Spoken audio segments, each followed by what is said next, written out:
Hello hello hi everyone, welcome back to this amazing platform of Physics Wallah. मेरा नाम है भारती मखीजा और आज इस पर्टिकुलर सेशन के अंदर हम लेकर आए हैं आपके लिए एक और चैप्टर वन शॉट के अंदर जिसका नाम है दी पीरियोडिक टेबल।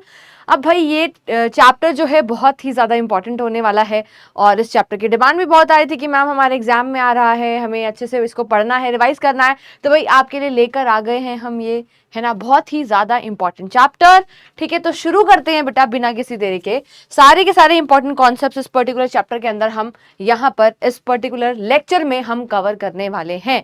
तो सबसे पहली बात आती है कि मैम इसमें क्या क्या पढ़ाओगे। वन शॉट मैंने बोला तो सारे टॉपिक्स कवर होने वाले हैं, all concepts we will cover. But फिर भी मैं अगर आपको यहाँ पर बताऊं तो सबसे पहले इस चैप्टर को बेटा हमने दो तरीकों से, है ना, हम पढ़ने वाले हैं, डिवाइड करके पढ़ने वाले हैं। पहला पार्ट हमारे पास रहेगा जिसको हम कहेंगे हमारा अर्ली अटेम्प्ट्स ऑफ क्लासिफिकेशन, जिसके अंदर हमारे पास डुब्रेनियर ट्राइड्स आ जाते हैं और इसी के अलावा हमारे पास जो है न्यूलैंड लॉ ऑफ ऑक्टेव आ जाता है और मेंडलीव पीरियोडिक टेबल आ जाएगा। एंड उसके बाद हम पढ़ते हैं हमारा मॉडर्न पीरियोडिक टेबल। ठीक है, तो दो पार्ट्स के अंदर हम इस पर्टिकुलर चैप्टर को पढ़ने वाले हैं। सबसे पहले मैंने क्या बोला, early attempts of classification.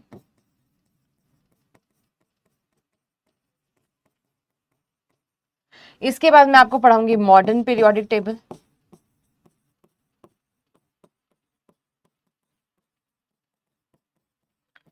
Modern periodic table के कुछ ड्रॉबैक्स, फीचर्स वगैरह हमारे सिलेबस का पार्ट है वो हम करेंगे, पर साथ ही साथ मैं आपको कुछ बेसिक ट्रेंड्स बता दूंगी। देखा जाए तो सिलेबस का पार्ट नहीं है बट फिर भी काफी सारे स्कूल्स में करवा दिए जाते हैं, खासकर आपका जो एटॉमिक साइज का ट्रेंड है किस तरीके से चेंज होता है वो, एंड मेटालिक कैरेक्टर। तो ये दोनों मैं आपको पढ़ा दूंगी क्योंकि मेजॉरिटी ऑफ स्कूल्स में ये पढ़ाया जाता है।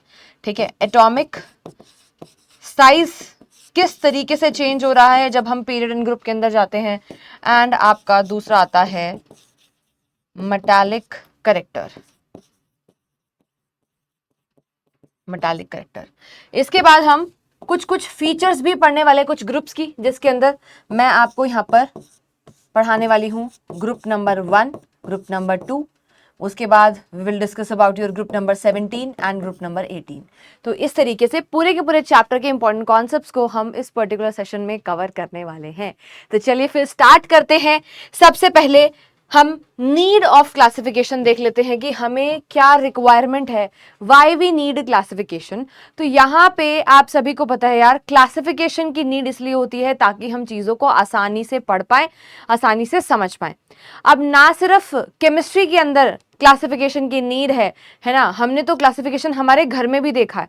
जिस तरीके से मम्मी, है ना, हमारे कबर्ड के अंदर सारा सामान अरेंज करके रखती हैं, क्लासिफाई करके रखती हैं, सर्दियों के कपड़े यहाँ पर, गर्मियों के कपड़े यहाँ पर, शूज़ का सेक्शन ये है ना, बच्चों के कपड़े यहाँ पर रखने हैं, आपके पापा के कपड़े अलग जगह पे रखे हुए हैं। तो हर जगह पे क्लासिफिकेशन है। क्यों? सॉर्ट आउट करके रखना इज़ वेरी इंपॉर्टेंट, ताकि टाइम पर चीज़ें मिल जाएं, राइट। तो उसी तरीके से यहाँ पर भी हमें केमिस्ट्री के अंदर भी हमारे पास बहुत सारे एलिमेंट होते हैं, है ना। रिकॉर्डेड एलिमेंट जो कि पीरियोडिक टेबल के अंदर प्रेजेंट है वो टोटल 118 एलिमेंट है। अब अगर मैं आपको कहूँ कि 118 एलिमेंट की आपको सबकी केमिकल रिएक्शंस, केमिकल प्रॉपर्टीज और इनके इतने सारे कंपाउंड जो ये फॉर्म करते हैं उन सब के बारे में आपको याद करना पड़ेगा, तो आप कहोगे भाई हम नहीं कर पाएंगे, है ना, वेरी टफ, है ना। तो आप कहोगे कि यार हमसे तो नहीं हो पाएगा, हम जो है कुछ और तरीका ढूंढते हैं, ये चैप्टर तो हम नहीं पढ़ेंगे फिर। तो यही चीज़ को सॉर्ट आउट करने के लिए, ताकि आपको इतने सारे रिएक्शंस और अलग अलग एलिमेंट की केमिकल और फिजिकल प्रॉपर्टीज याद ना करनी पड़े, हमने सिमिलर प्रॉपर्टीज वाले एलिमेंट को, जिनकी प्रॉपर्टीज सिमिलर हैं, उनको ग्रुप वाइज क्या कर दिया है, क्लासिफाई कर दिया है, उनको टेबुलर फॉर्म के अंदर ग्रुप वाइज डाल दिया है, ग्रुपिंग कर दी है, ताकि हम एक ग्रुप के बारे में पढ़ें और उस ग्रुप में आने वाले हर एक एलिमेंट के बारे में हमें, है ना, समझ में आ जाए, उसकी बेसिक जो प्रॉपर्टीज हैं वो हमें समझ में आ जाए। ठीक है, तो इसीलिए हमें नीड पड़ी किसकी, क्लासिफिकेशन की। तो पहला पॉइंटर तो यही समझ में यहाँ से आ जाता है कि why we need classification. It is very difficult to study individually the chemistry of all the elements and millions of their compound. उनके इतने सारे compounds के बारे में पढ़ना, है ना, इंडिविजुअली हर एक एलिमेंट की फिजिकल केमिकल प्रॉपर्टी के बारे में पढ़ना इज वेरी वेरी टफ। ठीक है, तो इसी वजह से हमने क्या किया भाई, सिमिलर प्रॉपर्टी वाले एलिमेंट को क्या कर दिया, टेबुलर फॉर्म के अंदर डाला और क्लासिफिकेशन शुरू कर दिया। तो यहां पर अब क्लासिफिकेशन करने के लिए सबसे पहले जो साइंटिस्ट हमारे पास आए थे उनका नाम क्या था, उनका नाम था सर डुब्रेनियर। ये पहले इंसान थे जिन्होंने, पहले साइंटिस्ट थे जिन्होंने बेटा जी एलिमेंट्स को क्लासिफाई किया था इनटू ट्राइड। ठीक है, ट्राइड कहां से आया? तीन तीन एलिमेंट्स के इन्होंने ग्रुप्स बनाए थे। कौन कौन से एलिमेंट्स को क्लासिफाई किया था मैं यहां पर आपको डुब्रेनियर ट्राइड जो है बना करके दिखा रही हूं। ठीक है, फर्स्ट थ्री एलिमेंट जिनको क्लासिफाई किया गया था वो हमारे पास क्या था?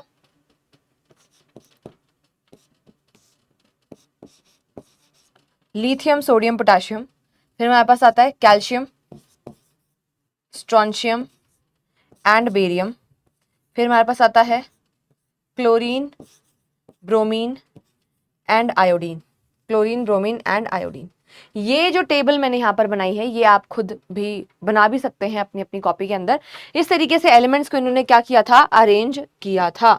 ठीक है, इस तरीके से अरेंज करा था और क्या बना दी थी? टेबल बना दी थी एक। ठीक है, ग्रुपिंग कर दी थी।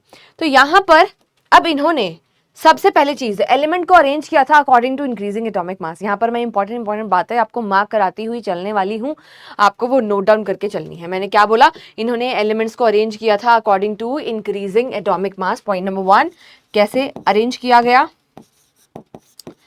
इंक्रीजिंग एटॉमिक मास के हिसाब से एलिमेंट्स को अरेंज किया गया। Point number 1।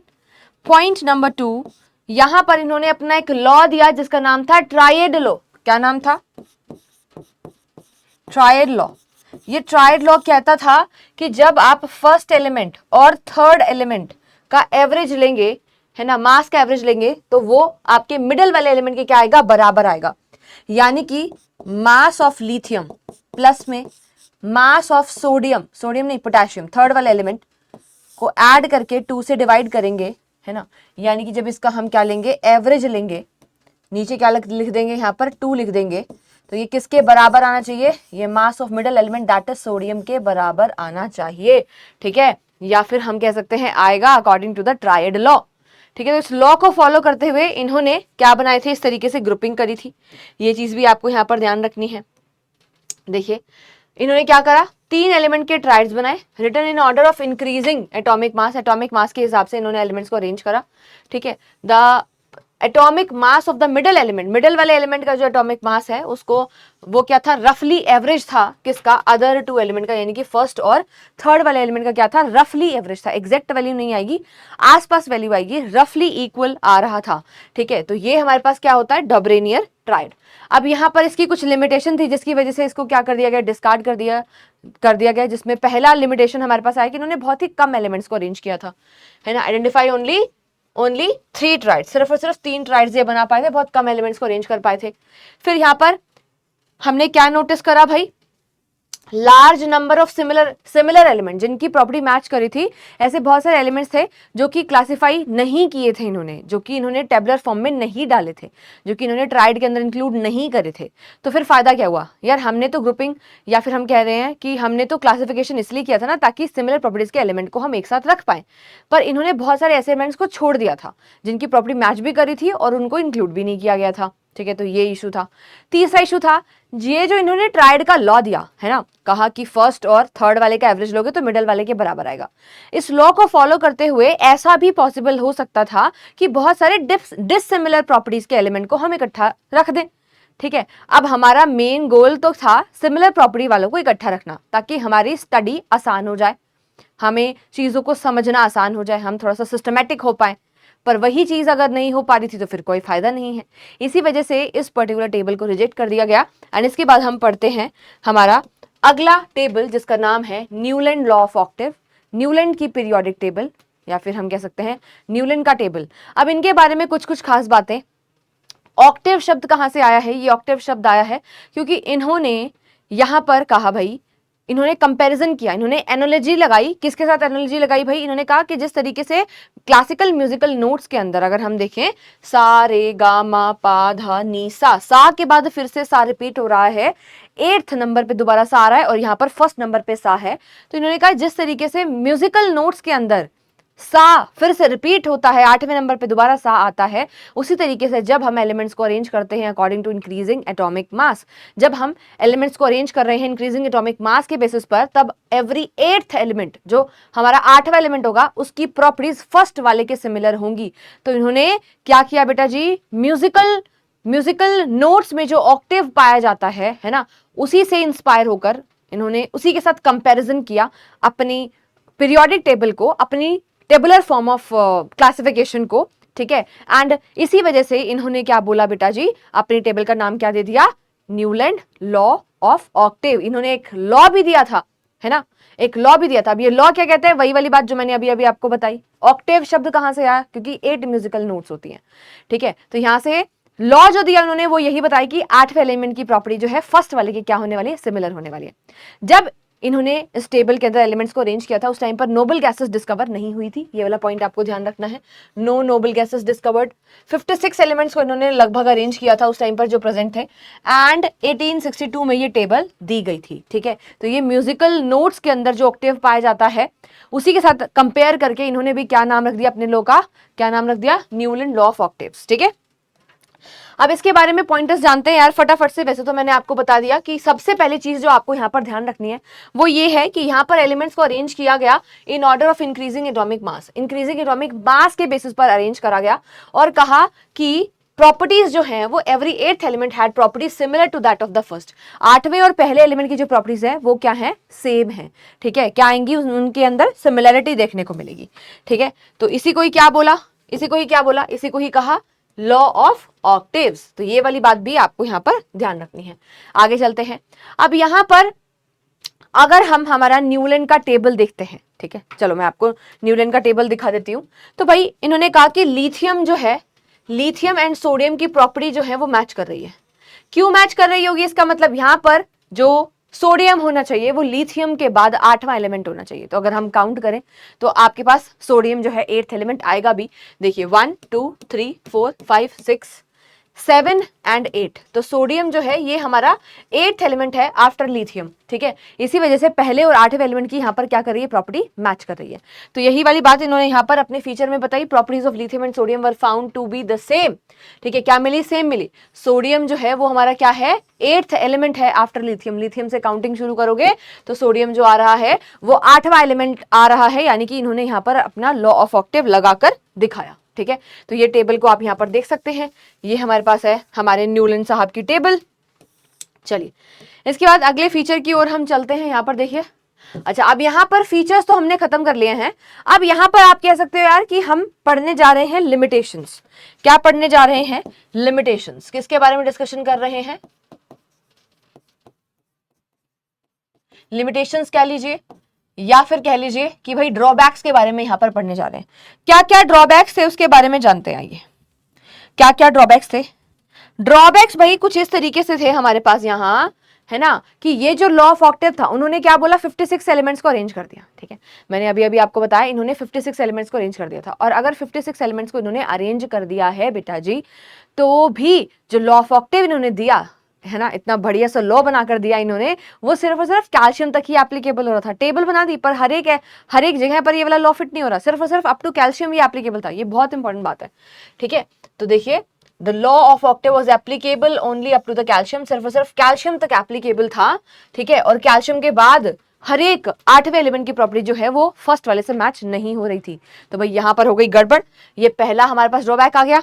सेकंड पार्ट के ऊपर चलते हैं। सेकंड पॉइंट यहां पर क्या कह रहा है, it was assumed by the Newland that only 56 element existed. उन्होंने एक पत्थर की लकीर दे दी, उन्होंने कहा कि सिर्फ और सिर्फ 56 एलिमेंट एग्जिस्ट करते हैं, इससे ज्यादा कभी आएंगे ही नहीं, कभी डिस्कवर ही नहीं होंगे। तो भाई साइंटिस्ट होते हुए और आपने जो है पत्थर की लकीर दे दी, ऊपर से केमिस्ट्री के अंदर जो कि एक्सेप्शंस की क्वीन होती है, ठीक है।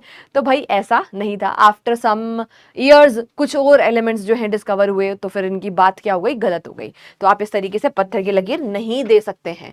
आगे चलते हैं। नेक्स्ट है, in order to fit elements according to increasing atomic mass, है ना, या फिर हम कह सकते हैं in order to just fit the elements in his table, इन्होंने क्या करा, एक स्लॉट के अंदर दो एलिमेंट्स डाल दिए, कैसे, देखो अब मैं आपको यहाँ पर दिखा देती हूँ, टेबल को वापस से देखेंगे। यहाँ पर अगर हम ध्यान से ऑब्जर्व करें बेटा, ध्यान से ऑब्जर्व करें तो कोबाल्ट एंड निकल को इन्होंने सेम स्लॉट के अंदर डाल दिया, एक ही पोजीशन के अंदर रख दिया। और वहीं पे यहाँ पर अगर देखें तो यहाँ पर भी है ना, एक ही ब्लॉक के अंदर इन्होंने क्या रखा हुआ है बेटा जी, दो दो एलिमेंट्स को रखा हुआ है। अब इन्होंने खुद रूल बनाया था, हमने तो कहा नहीं था इनको रूल बनाने को, लो बनाने को। इन्होंने कहा कि मैं एलिमेंट्स को अरेंज करूंगा इंक्रीजिंग एटॉमिक मास के हिसाब से। अरे भाई अगर इंक्रीजिंग एटॉमिक मास के बेसिस पर अरेंज कर रहे हैं तो फिर सेम स्लॉट में सेम जगह पर दो दो एलिमेंट्स कैसे रखा, तो यहां पर फंस गए वो। ठीक है, तो ये एक ड्रॉबैक थी। इसके अलावा और ड्रॉबैक्स भी हमारे पास हैं। कौन कौन सी और ड्रॉबैक्स हैं भाई, आइए आपको दिखाते हैं और कौन कौन सी यहाँ पर ड्रॉबैक्स आपको देखने को मिलेंगी। सबसे पहले चीज यार, यहाँ पर ना ध्यान से ऑब्जर्व करना, ये जो आपको आयरन यहाँ पर दिखाई दे रहा है, ये क्या होता है? आयरन क्या है बेटा? आयरन आपका एक मेटल है। ठीक है, आयरन क्या है? आयरन तो मैम एक मेटल है, ये तो सबको पता होता है कि आयरन मेटल है ना।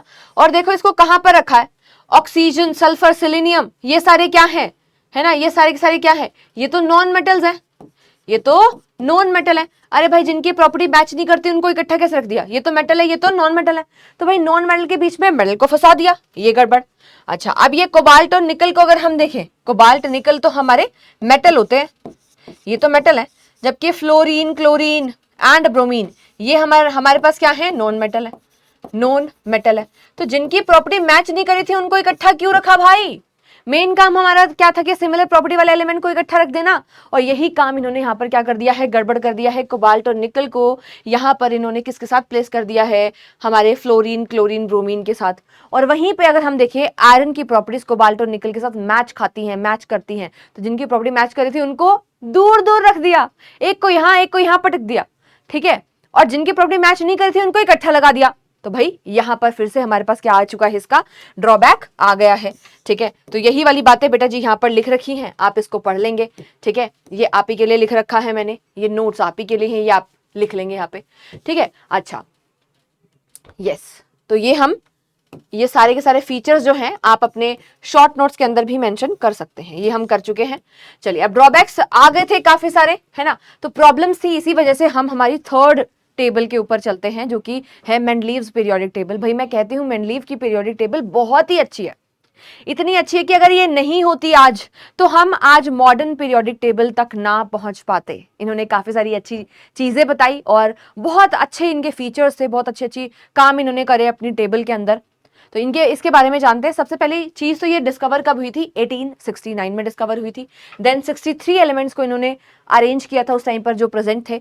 जब हमारे पास यहाँ पर मेंडलीव सर ने पीरियोडिक टेबल दी थी उस टाइम पर भी कोई भी नोबल गैस डिस्कवर नहीं हुई थी, तो इसलिए यहाँ पर हमने मेंशन करा है नो नोबल गैस डिस्कवर्ड। अब यहाँ पर इन्होंने इंक्रीजिंग एटॉमिक मास के बेसिस पर एलिमेंट्स को अरेंज किया था। सेम चीज न्यूलैंड ने की थी, सेम चीज डॉब्रेनियर ने भी किया था। Elements are arrange according to increasing atomic mass. यहाँ पर भी क्या हो रहा है ना, यहाँ पर भी एलिमेंट्स ही arranged elements according to, directly लिख लेते हैं यार, increasing atomic mass. Increasing atomic mass के बेसिस पर एलिमेंट्स को इन्होंने अरेंज किया था। ये वाली बात तो सबको क्लियर हो रही है? ठीक है मैम, ये चीज तो ठीक है, पर इन्होंने ना सिर्फ इस पॉइंट के ऊपर फोकस किया, इनका मेन फोकस जो था वो प्रॉपर्टीज ऑफ एलिमेंट के ऊपर भी था। इसलिए इन्होंने जब वो अरेंजमेंट कर रहे थे उस टाइम पर एलिमेंट्स को ऑक्सीजन एंड हमारे हाइड्रोजन के साथ रिएक्शन करवा के, ऑक्सीजन के साथ रिएक्शन करवा के ऑक्साइड, और हाइड्रोजन के साथ रिएक्शन करवा के जो हाइड्राइड्स बन रहे थे उनकी प्रॉपर्टीज के बेसिस पर भी एलिमेंट्स को अरेंज किया था। इसी वजह से यहाँ पर हमने लिखा है, यहाँ पर ऑक्साइड्स की प्रॉपर्टी को ध्यान में रखा गया एंड हाइड्राइड्स की प्रॉपर्टी को भी ध्यान में रखा गया। ठीक है, तो प्रॉपर्टीज जो है वो मेन फोकस था। सिमिलर प्रॉपर्टीज के एलिमेंट को हमेशा है ना ग्रुपिंग करना, ये जो है मेंडलीव सर का मेन फोकस था। ठीक है, तो इस चीज को आपको यहाँ पर ध्यान रखना है। चलिए अब यहाँ पर भाई न्यूलैंड सर ने भी अपना एक लॉ दे दिया, है ना, न्यूलैंड लॉ ऑफ ऑक्टेव, बढ़िया सा। ठीक है, उसी के साथ डोब्रेनियर साहब जिन्होंने ज्यादा एलिमेंट्स को अरेंज भी नहीं किया था, उन्होंने भी क्या दे दिया, अपना एक प्यारा सा लॉ बना के दे दिया। अब मेंडलीव सर को लगा यार मैं लॉ नहीं दूं तो भाई बेइज्जती हो जाएगी, तो इन्होंने भी क्या किया, इन्होंने भी अपना एक लॉ दिया जिसका नाम क्या है, मेंडलीव्स पीरियोडिक लॉ। अब ये अपने लॉ के अंदर क्या कहते हैं, ये कहते हैं प्रॉपर्टीज ऑफ एलिमेंट। अब वो properties physical and chemical properties की हम यहाँ पर बात कर रहे हैं। देखिए इस तरीके से हम मेंशन कर सकते हैं, physical and chemical properties of the element are periodic function of their atomic mass. यानी कि इनके रूल के हिसाब से, इनके लॉ के हिसाब से जो प्रॉपर्टीज हैं किसी भी एलिमेंट की, वो एटॉमिक मास के ऊपर डिपेंड करती हैं, एटॉमिक नंबर के ऊपर डिपेंड नहीं करती हैं। ठीक है, किसके ऊपर डिपेंड कर रही है? एटॉमिक मास के बेसिस पर। इसी वजह से इन्होंने क्या किया, एलिमेंट्स को अरेंज किया। इस चीज को ध्यान रखेंगे। ये जो डेफिनेशन है बेटा जी, है ना, ये बहुत ही ज्यादा इंपॉर्टेंट है, एग्जाम में पूछी जा सकती है, very very important. Physical and chemical properties of element are periodic function of their atomic mass. ये एटॉमिक मास के क्या थे बेटा जी? पीरियोडिक फंक्शन थे, यानी कि डिपेंडेंट थे। Very very important, very very important. ये पेपर में आने के बहुत ज्यादा चांसेस हैं, आपको ये, है ना, अच्छे से लर्न कर लेना है, रिवाइज कर लेना है। अब ये टेबल को हम एक बार देख लेते हैं। ये जो टेबल आपको दिखाई दे रही है, यही हमारे पास मेंडलीव पीरियोडिक टेबल है। ऐसा हो सकता है कि आपके टेक्स्ट बुक के अंदर जो किताब आपकी टेक्स्ट बुक के अंदर, आपकी बुक के अंदर जो हमारे पास मेंडलीव सर की टेबल दे रखी है, वो इससे मैच नहीं खाती हो, है ना, कुछ अलग हो, है ना। ऐसा क्यों हो सकता है? ऐसा इसलिए हो सकता है कि आपकी बुक के अंदर क्या पता मॉडिफाइड मेंडलीव्स पीरियोडिक टेबल हो। ये ओरिजिनल वाला है जो उस टाइम पर पहली बार दिया गया था, ये वो वाला है जो मैंने यहाँ पर स्क्रीन पर यूज किया है। पर ऐसा थोड़ा बहुत डिफरेंस आपको देखने को मिल सकता है अपनी टेक्स्ट बुक्स के अंदर। ऐसा क्यों देखने को मिल रहा है? क्योंकि वो मॉडिफाइड है। ठीक है, बाद में कुछ मॉडिफिकेशंस भी की गई थी। ठीक है, तो अब इसके बारे में हम जानते हैं। यहाँ पर बेटा जी जो मेंडलीव सर थे, उन्होंने एलिमेंट्स को अरेंज किया ग्रुप्स और पीरियड्स के अंदर। ग्रुप्स हमारे पास क्या थे? वर्टिकल कॉलम्स जो हमारे पास है, ये जो वर्टिकल कॉलम्स आपको दिखाई दे रहे हैं, ये हमारे पास ग्रुप्स है। ठीक है, तो टोटल यहाँ पर इन्होंने 8 ग्रुप्स के अंदर एलिमेंट्स को क्लासिफाई करा। टोटल 8 ग्रुप्स थे। और जो हमारे पास हॉरिजॉन्टल रोज हैं, ये जो हॉरिजॉन्टल रोज हैं, इनको क्या बोला गया? इनको पीरियड्स बोला। और टोटल 6 पीरियड्स हैं। तो 8 ग्रुप और 6 पीरियड के अंदर इन्होंने क्लासिफाई किया। अब हर एक ग्रुप को इन्होंने सब ग्रुप के अंदर भी क्लासिफाई करा। जैसे यहाँ पर ये फर्स्ट ग्रुप है और यहाँ पर A and B sub group, A and B sub group, A and B sub group, हर जगह पे आपको सब ग्रुप दिखाई दे रहे हैं except your group number 8। 8th group को अगर हम देखते हैं तो यहाँ पर कोई भी सब ग्रुप आपको नहीं दिखाई दे रहा है। ठीक है, यहाँ पर कोई भी ए एंड बी अलग से सब ग्रुप नहीं बना रखा है। तो ये वाली बात भी ध्यान रखनी है। यहाँ से क्वेश्चन आ सकता है कि मेंडलीव की टेबल में अगर हम देखें तो कौन से वाले ग्रुप के सब ग्रुप्स नहीं है? हम कहेंगे ट्रांजिशन सीरीज के कोई भी सब ग्रुप नहीं बनाए गए। ठीक है, तो इस चीज को आपको यहाँ पर ध्यान रखना है। ठीक है, तो ग्रुप्स, पीरियड, सब ग्रुप सभी को समझ में आ गया। और एलिमेंट्स को अरेंज कर रखा है इंक्रीजिंग एटॉमिक मास के बेसिस पर। ठीक है, चलिए इतनी बात समझ में आ गई। अब फटाफट से हम यहाँ पर फीचर्स के ऊपर चलते हैं। देखिए फीचर्स फटाफट से समझेंगे। आइए, क्या क्या फीचर्स है हमारे पास यहाँ पर? 8 वर्टिकल कॉलम बेटा, जिनको हमने क्या बोला? ग्रुप्स बोला। और 6 हॉरिजॉन्टल रो हमारे पास है, जिनको हमने क्या बोला है? पीरियड्स बोला है। In every period elements are arranged in increasing order of their. Elements को कैसे इंक्रीज किया, कैसे अरेंज किया है? इंक्रीजिंग एटॉमिक मास के बेसिस पर अरेंजमेंट करी गई है। ही predicted the atomic mass and the property of several element. जब मैं कहते हैं ना कि इन्होंने बहुत अच्छे अच्छे काम करे, तो उन अच्छे कामों में सबसे पहला अच्छा काम यहाँ पर हम पढ़ने जा रहे हैं। इन्होंने बहुत सारे ऐसे एलिमेंट्स के बारे में, है ना, जो कि बहुत एलिमेंट जो है उस टाइम पर डिस्कवर भी नहीं हुए थे, उनके एटॉमिक मासेस बता दिए थे। तो इन्होंने प्रिडिक्ट कर दिया था एटॉमिक मास एंड प्रॉपर्टीज भी कुछ ऐसे एलिमेंट्स की जो उस टाइम पर डिस्कवर्ड नहीं थे। वो उस टाइम पर क्या थे?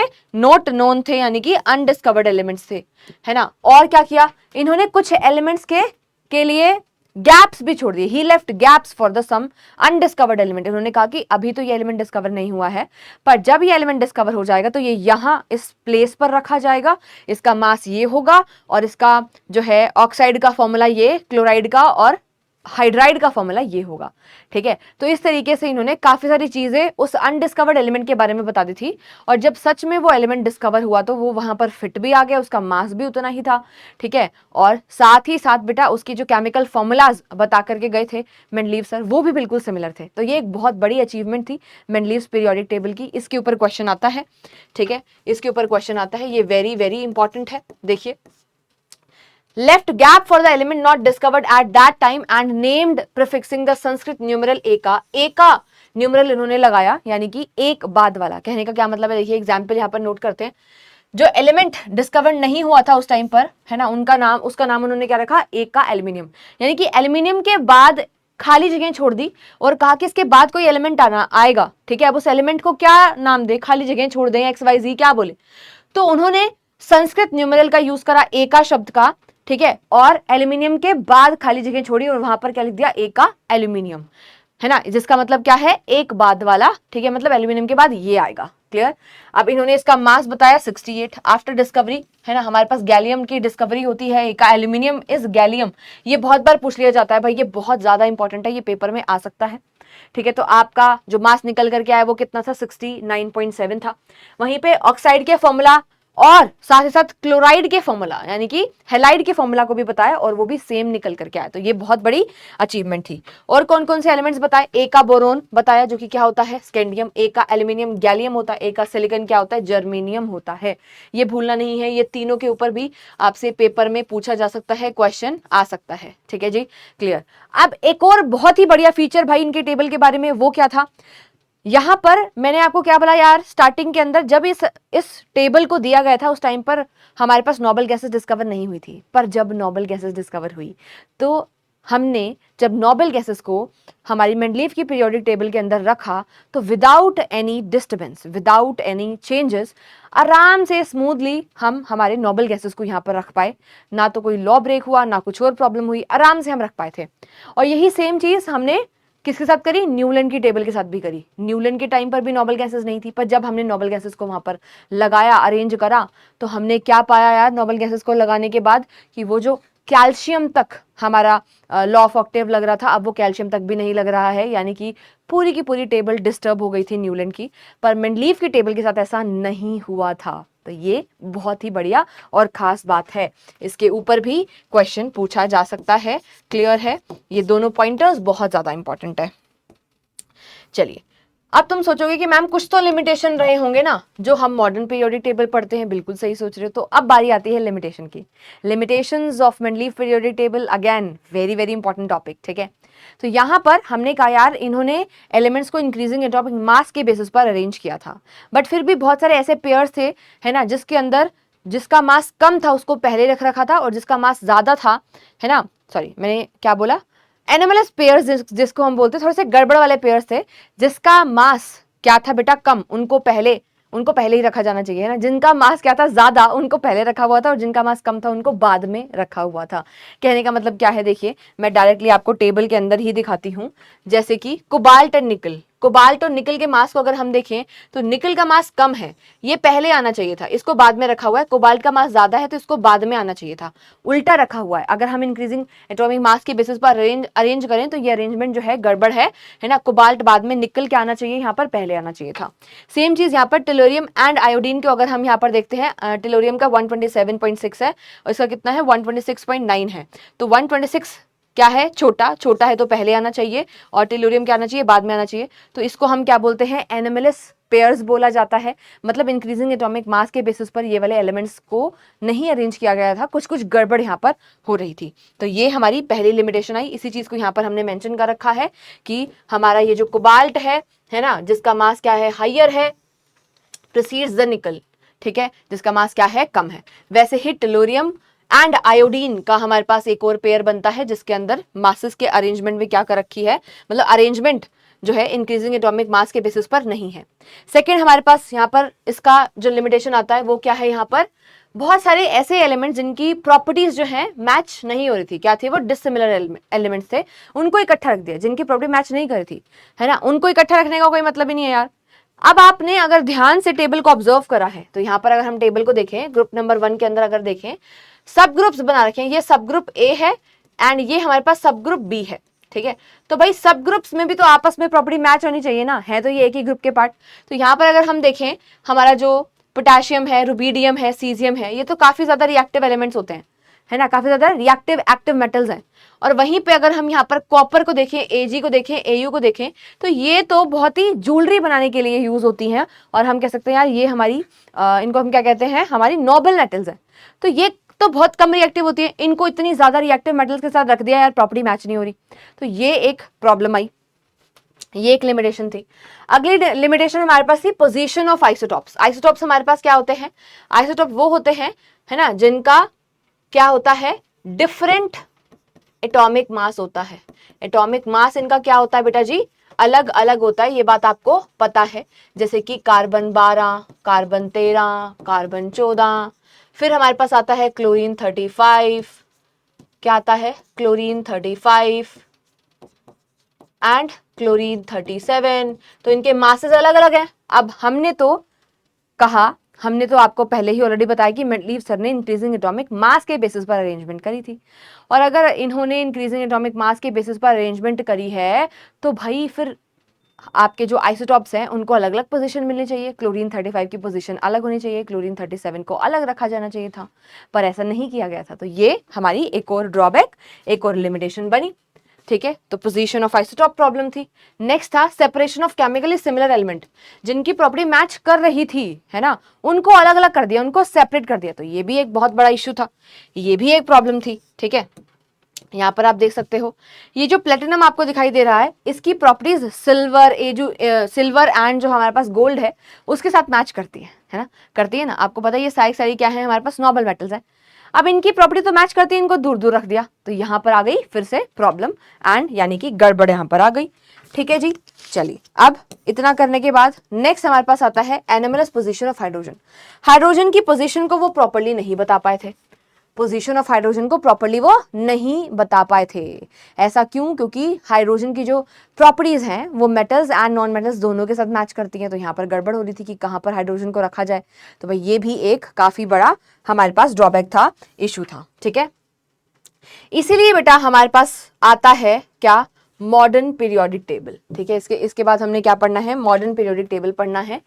यहां पर इन्होंने, है ना, देखा कि यार बहुत ज्यादा गड़बड़ हो रही है ना, तो इन्होंने एक एक्सपेरिमेंट किया था जिसको हम बोलते हैं एक्सरे डिफ्रैक्शन एक्सपेरिमेंट। ठीक है, तो एक ग्राफ प्लॉट किया था जिससे हमें समझ में आया था, जिससे जो सर मूजले हैं, हेनरी मूजले, जिन्होंने ये टेबल दी थी, है ना, उन्होंने अपना एक फिर से लॉ बनाया, यानी कि मेंडलीव पीरियोडिक लॉ को थोड़ा सा मॉडिफाई किया, और क्या बनाया बेटा, मॉडिफिकेशन के बाद एक नया लॉ बनाया जिसका नाम था मॉडर्न पीरियोडिक लॉ।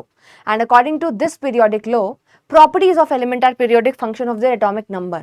यानी कि इनके हिसाब से इन्होंने कहा कि जो एलिमेंट्स जो है ना, एलिमेंट की जो प्रॉपर्टीज हैं, फिजिकल एंड केमिकल प्रॉपर्टीज, वो एटॉमिक मास के ऊपर डिपेंड ही नहीं करती। अभी तक जो हमने क्राइटेरिया बना रखा था, है ना, कि हम हर बार एलिमेंट्स को इंक्रीजिंग एटॉमिक मास के बेसिस पर अरेंज कर रहे थे, वहीं पर गड़बड़ थी, वहीं पर इशू था, वहीं पर प्रॉब्लम थी।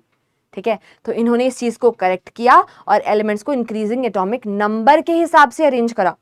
ठीक है, तो यही वाली चीज आपको यहां पर बता रखी है, the physical and the chemical properties of the element are periodic function of their atomic number. तो ये इसको क्या बोला जाता है, इसको मॉडर्न पीरियोडिक लॉ कहा जाता है। इसकी डेफिनेशन आ सकती है पेपर में, बहुत इंपॉर्टेंट है। अब ये दी किस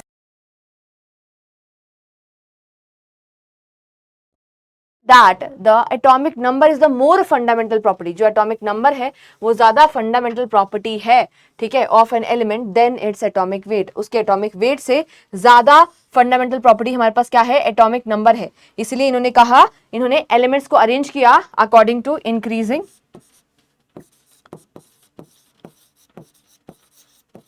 arranged elements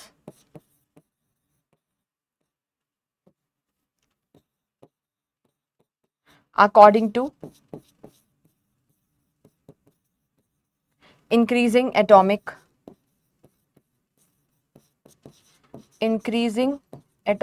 नंबर। ठीक है, इंक्रीजिंग एटॉमिक नंबर के बेसिस पर इन्होंने एलिमेंट्स को क्या किया था, अरेंज किया था। अब ये टेबल आप सभी भाई देख सकते हो, स्क्रीन के ऊपर आपको दिखाई दे रही है, ये हमारी मॉडर्न पीरियोडिक टेबल होती है। मॉडर्न पीरियोडिक टेबल को भी इंक्रीजिंग एटॉमिक मास के बेसिस पर अरेंज किया गया था। सॉरी मैंने उल्टा बोल दिया यहाँ पर। ठीक है, दोबारा से रिपीट कर रही हूँ मैं। अभी मैंने आपको क्या पढ़ाया, कंफ्यूज मत होना भाई, कंफ्यूज नहीं होना। क्या बोला मैंने, जो हमारे पास मॉडर्न पीरियोडिक टेबल है, इसमें हेनरी मूजले ने जो पीरियोडिक लॉ दिया था, मॉडर्न पीरियोडिक लॉ दिया था, है ना, उसके हिसाब से properties of element are periodic function of their atomic number, यानी कि एलिमेंट्स को अरेंज किया गया था इंक्रीजिंग एटॉमिक नंबर के बेसिस पर। ठीक है, एंड यहां पर इन्होंने अपनी टेबल को क्लासिफाई किया into groups, periods and your blocks. ठीक है, इन्होंने क्लासिफाई किया किस किस के अंदर, groups, periods and blocks. Total 4 block थे, 7 पीरियड थे और 18 ग्रुप्स थे। ठीक है, यही वाली सेम चीज मुझे यहां पर आपको ऑब्जर्व करवानी है।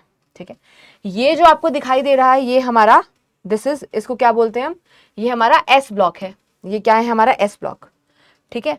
और वहीं पे ये जो आपको दिखाई दे रहा है यहां से लेकर ये और यहां तक के एलिमेंट्स, ये इसको बोला जाता है डी ब्लॉक, इसको क्या कहा जाएगा, डी ब्लॉक कहा जाएगा। वहीं पे ये जो आपको दिखाई दे रहा है ये लास्ट में रखा हुआ, इसको हम क्या बोलते हैं, this is your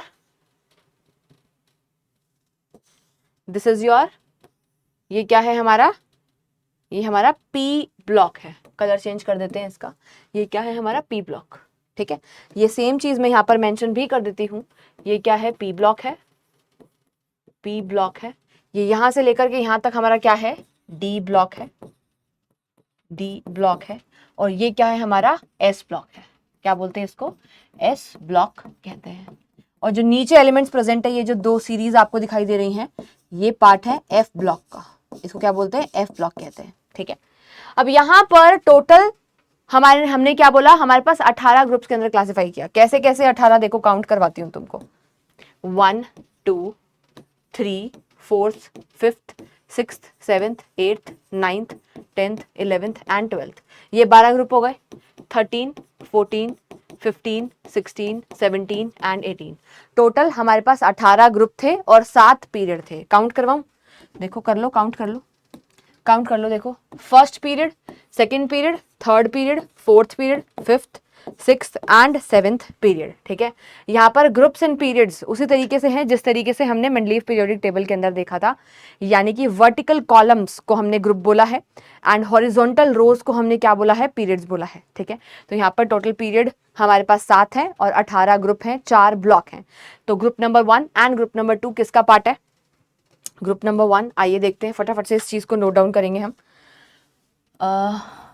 S block की अगर हम बात करें, एस ब्लॉक की अगर हम बात करें तो एस ब्लॉक के अंदर हमारे पास ग्रुप नंबर 1 प्लस में ग्रुप नंबर 2 आता है।